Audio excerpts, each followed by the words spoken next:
دوای تێپەڕبوونی چەند ڕۆژێک بەسەر پەلامارە تێرۆریستەکەی شاری مانچستەری بەریتانیا کە بەهۆیەوە 22 کەس کوژران و 59 تریش بریندار بوون، بارودۆخی شارەکە بەرەو ئاسایی بوونەوە دەچێت و خەڵکی ناوچەکەش نزا بۆ قوربانیانی پەلامارەکە دەکەن.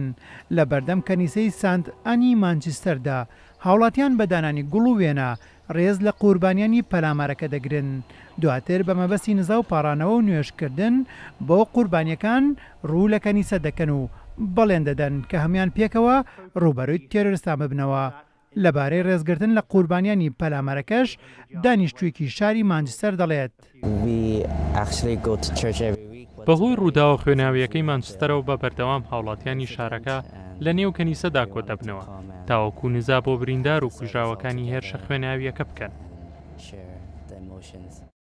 یەکێکی تر لە دانیشتوانی شارەکە داوا لە خێزانی قوربانیەکان دەکات دەبێت لە هەر کاتێکی تر بەهێزتر بن بۆ ڕوبەڕوو بنەوەی تێرۆر.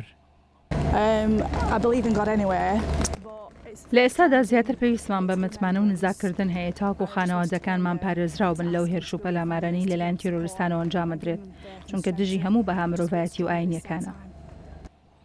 هاوڵاتێکی تر کە ماوەی 30 ساڵە لە شارەکە دەژی هاوخەمی خۆی بۆ کەسوکاری قوربانیەکانی پەلامارە تێرۆریستیەکەی مانچستەر دەربڕی و دەڵێت ئێمە نزا و پاڕانەوە بۆ قوربانیەکان لە کەنیسە ئەنجام دەدەین.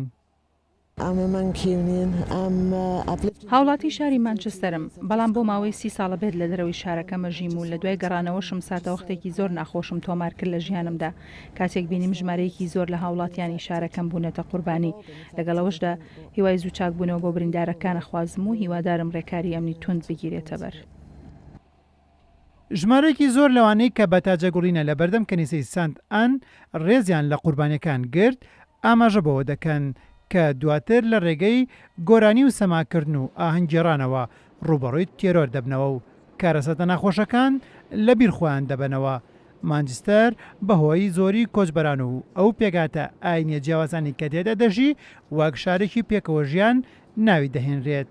بەهۆی پەلامارەکەشەوە هێزەکانی پۆلیسی بەریتانیا لەو پەڕی ئامادەباشیدان. وەزیری ناوخۆی بەریتانیاش دەڵێت حاڵەتی ئامادەباشی لە بەرزترین ئازدا دەمێنێتەوە.